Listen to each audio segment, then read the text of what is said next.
Coucou les filles, je suis de retour aujourd'hui pour vous faire une nouvelle vidéo où nous allons parler de contraception. Donc j'ai décidé de parler de ce sujet parce que c'est un sujet moi qui m'intéresse déjà et je pense qu'il intéresse pas mal de filles et aussi je trouve qu'on n'en parle pas suffisamment et donc voilà, j'avais envie d'en faire une vidéo. Donc déjà ce que je tiens à vous dire c'est que je ne suis pas médecin, je ne suis pas gynécologue, donc c'est pas moi qui vais vous donner des conseils précis sur dans votre cas quelle contraception choisir.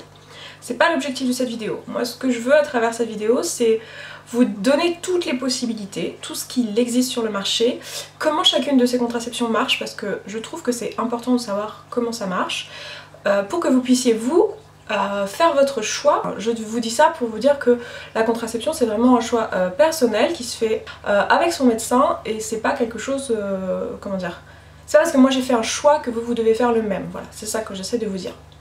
Ensuite j'ai préparé un petit peu cette vidéo et en la préparant, donc je l'ai pas déjà filmé une fois pour voir combien de temps ça me prendrait, mais je pense que ça risque d'être un petit peu long, donc du coup je vais faire sûrement deux parties. Donc vous inquiétez pas, je vais tout filmer d'un coup mais je mettrai les deux parties l'une à la suite de l'autre sur YouTube avec peut-être 1 ou 2 jours d'intervalle, histoire d'avoir le temps de monter les vidéos, mais vraiment enfin c'est juste pour que ce soit plus facile à suivre pour vous. Avant de parler des différents modes de contraception qu'il existe, j'ai envie de vous parler de comment marche une grossesse, comment marche un début de grossesse, comment on tombe enceinte. Donc je vais pas vous apprendre comment faire des bébés, mais je vais juste vous dire un petit peu comment marche notre cycle. Donc pour pouvoir tomber enceinte, déjà ce qu'il faut c'est que vos ovaires émettent un ovule. Donc en général ils se partagent à tâches, c'est-à-dire que vous avez un mois sur deux c'est un ovaire qui travaille, un mois sur deux c'est l'autre. Dans l'ovaire, vous avez un ovule qui est produit, donc un ovule c'est une cellule, hein, c'est vraiment tout petit, c'est une cellule. Donc elle est produite à cet endroit-là, elle va rester ici, donc en haut des trompes. Les spermatozoïdes arrivent dans le vagin, passent le col de l'utérus, remontent les trompes et rencontrent ensuite l'ovule. Donc là, c'est ce qu'on appelle, quand ils se rencontrent, c'est ce qu'on appelle la fécondation. Sachant qu'un spermatozoïde peut vivre entre 3 et 5 jours, tandis qu'un ovule vit seulement 12 à 24 heures. Donc en fait, les spermatozoïdes attendent qu'il y ait un ovule qui soit émis, quoi. Donc s'il y a eu fécondation, l'œuf en question va redescendre les trompes et aller se loger dans votre utérus. C'est ce qu'on appelle la nidation. Et là, on parle de grossesse qui a débuté. Donc seulement à ce moment-là, on parle d'une grossesse.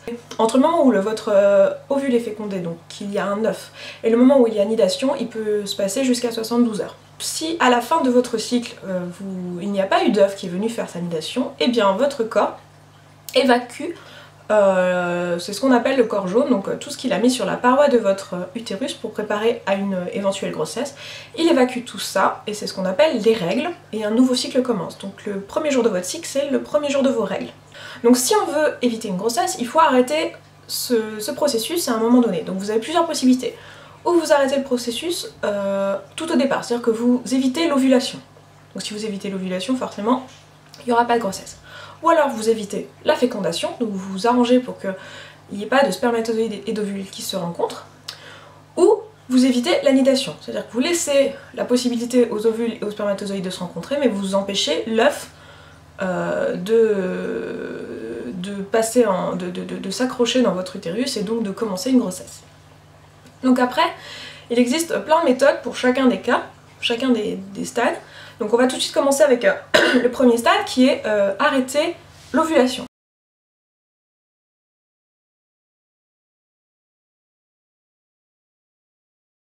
Donc la pilule, c'est simplement un dosage d'hormones. Donc vous avez plusieurs types de pilules, vous en avez deux grands types, vous avez les pilules qui contiennent qu'une seule hormone et les pilules qui contiennent les deux hormones, c'est ce qu'on appelle les pilules combinées. C'est pour celle-ci que l'on parle de première génération, deuxième génération, troisième génération, etc. Je vais pas parler des générations en pilules, déjà parce que c'est pas le but de la vidéo, et aussi parce que, comme je vous l'ai dit, je ne suis pas médecin, et je suis pas assez qualifiée pour vous parler de ça. Mais si vous êtes intéressé, n'hésitez vraiment pas à poser la question à votre médecin ou à votre gynécologue. Je suis sûre qu'il sera très content de vous répondre. Donc les pilules, le principe c'est on vous augmente votre niveau hormonal, donc avec un dosage qui peut dépendre, et le principe, l'idée c'est de vous mettre en état de début de grossesse, c'est-à-dire au premier stade de la grossesse. On amène vos hormones à l'état de début de grossesse, ce qui fait que votre corps va plus produire d'ovules. Donc c'est une méthode qui est plutôt très fiable, hein, puisque la pilule c'est 99,9% de réussite. Mais parfois ça ne marche pas bien, il arrive que vous ayez un œuf qui est un ovule qui soit quand même émis malgré que vous ayez ce taux d'hormones élevé. C'est d'ailleurs, c'est tout à fait naturel, ça arrive aussi dans la vraie vie. Je veux dire, ça arrive qu'une femme soit enceinte, mais que ses ovaires continuent à produire des ovules pour une raison qu'on ignore, simplement parce que la nature n'est pas parfaite. Et c'est comme ça qu'on se retrouve avec des faux jumeaux. C'est-à-dire que vous pouvez très bien avoir deux ovules en même temps, un ovule déjà fécondé, puis un autre ovule qui est produit et qui se retrouve à son tour fécondé, et vous avez des faux jumeaux. Les règles que vous allez obtenir avec vos pilules, à la fin du mois, ce ne sont pas des règles, on ne devrait pas appeler des règles, en fait ce sont juste des saignements vaginaux qui sont juste dus à la chute brutale d'hormones. C'est-à-dire si vous arrêtez votre pilule à la fin du mois, c'est ce qui se passe en général.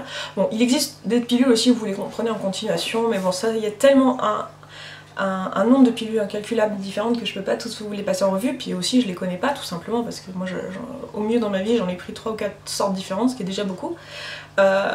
Donc je peux pas vous parler de ça, mais par contre ce que je peux vous dire c'est que quand vous arrêtez votre pilule et que vous avez vos règles, ce sont juste des saignements vaginaux dus au fait que vous avez une chute d'hormones brutale dans votre corps. Donc ça c'est bon à savoir parce que souvent elles sont confondues avec des règles normales. Et d'ailleurs au départ, les premières pilules qui existaient, il n'y avait pas de règles du tout. Et les médecins ont changé ça parce que les femmes vivaient mal le fait de ne pas avoir de cycle régulier et habituel, donc voilà. Donc cette méthode est plutôt fiable, elle a un avantage, c'est qu'elle est facile à se procurer, n'importe quel médecin vous la prescrira. Les autres avantages, c'est que le fait d'apporter un traitement hormonal, ça peut aider aussi dans tout un cas de problèmes que vous pouvez avoir, toute une gamme de problèmes que vous pouvez avoir. Il arrive que des pilules soient prescrites pour traiter l'acné par exemple, en complément d'un traitement d'acné. Donc ça c'est à voir avec votre gynécologue, parlez-en lui si ça vous intéresse. Moi malheureusement je pourrais pas vous donner plus de détails là-dessus parce que c'est quelque chose que je n'ai pas eu, j'ai pas eu d'acné et je n'ai pas eu de pilule pour cette raison-là. Et en plus je connais vraiment pas comment ça marche et en quoi ça influe sur l'acné. Donc je pourrais pas vous l'expliquer, mais n'hésitez pas à le demander à votre médecin si vous le souhaitez. Par contre les défauts qu'elle a, c'est qu'elle est contraignante, il faut la prendre tous les jours et ne pas l'oublier. Et le problème c'est que si on l'oublie et qu'on a eu des rapports avant, comme je vous ai dit, avant l'oubli, genre un jour avant, 2 jours avant, 3 jours avant, comme je vous ai dit, les spermatozoïdes vivent de 3 à 5 jours, donc vous pouvez très bien vous retrouver dans une situation de grossesse, même si au moment de l'oubli vous faites attention après que vous vous protégez jusqu'à la fin du cycle. Donc c'est vraiment une méthode qui demande d'être assidu. Par exemple, si la pilule ça vous convient pas parce que c'est trop contraignant, vous avez des méthodes hormonales qui vous permettent d'être un peu moins contraignant. Donc les autres méthodes hormonales qu'il existe, donc elles aussi pour empêcher l'ovulation, c'est le même principe. Vous avez le patch qui fait donc quelques centimètres de large et que vous mettez en début de semaine, vous le gardez toute la semaine et vous le changez à la fin de la semaine. Donc là c'est le même principe, c'est aussi de déversement d'hormones dans votre sang. Le principe est le même, vous mettez en état de grossesse, de début de grossesse pour ne pas avoir d'ovulation. L'avantage c'est que vous n'avez pas à y penser tous les jours, vous devez y penser seulement une fois par semaine et vous avez 2 jours pour changer votre patch, donc c'est plutôt plus facile. Vous avez également l'anneau qui est encore moins contraignante que le patch. C'est un anneau qui est, donc celui-ci je l'ai testé donc je peux vous en parler, c'est un anneau qui est de cette taille là à peu près. Donc il est très souple, il est en silicone et vous l'insérez dans votre vagin, donc en appuyant dessus vous changez sa forme, donc vous le rendez très fin comme un tampon. Vous l'insérez dans votre vagin et en fait il va se déplier et se coller en haut de votre vagin. Donc vous allez éventuellement le sentir pendant vos rapports sexuels mais rien de désagréable. Et il va déverser tout au cours du mois des hormones. Donc l'avantage de cette méthode, c'est que déjà c'est moins contraignant, vous n'avez pas à y penser pendant tous les jours comme une pilule ou toutes les semaines comme un patch, vous pouvez y penser seulement une fois par mois. L'autre avantage c'est que c'est généralement moins dosé en hormones, donc si vous êtes un peu réticente à l'idée d'utiliser des hormones mais que pour l'instant vous ne voulez pas prendre le risque d'une autre méthode de contraception moins fiable parce que il est absolument impossible pour vous d'avoir une grossesse actuellement, ça peut être une méthode alternative. C'est-à-dire que vous avez quand même moins d'hormones étant donné qu'il n'y a aucun risque d'oubli et que ce n'est pas en une prise. Vous voyez, c'est quelque chose qui dessert tout au long du mois. Donc la quantité d'hormones est moindre, généralement. Après, à l'époque où moi je l'ai testé, il n'existait qu'un type d'anneau. Je sais que maintenant il existe plusieurs tailles. Après c'est vraiment quelque chose à tester, si vous ne connaissez pas je vous le conseille si c'est quelque chose qui vous convient. Par contre dans mon cas précis à moi, je ne tenais pas bien l'anneau, c'est-à-dire qu'il tombait régulièrement. Donc ça c'est une histoire de comment vous êtes musclé à cette zone là de votre corps. Mais si vous n'avez pas de problème à porter des tampons, si vous tenez bien vos tampons, vous n'aurez pas de problème à tenir votre anneau, ce qui n'était pas mon cas.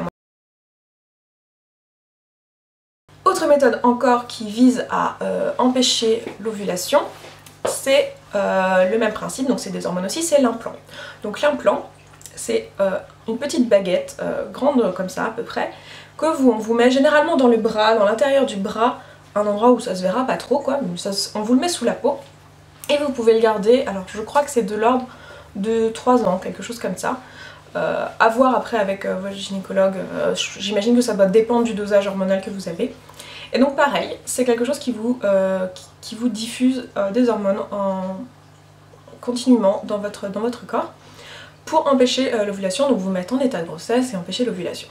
Donc l'avantage de cette méthode, c'est que si vraiment vous êtes dans l'incapacité d'avoir une grossesse, enfin il faut vraiment pas pour vous que vous ayez une grossesse, c'est une méthode vraiment très fiable puisque la pilule c'est fiable quand même à 99,9%, donc les méthodes dites d'empêchement d'ovulation. Donc c'est pratique pour ça. Ça a l'avantage que vous n'avez pas à penser à votre contraception. Par contre c'est un médecin qui doit vous l'administrer, donc c'est lui qui doit vous le poser, c'est lui qui doit vous l'enlever si un jour vous décidez de l'enlever.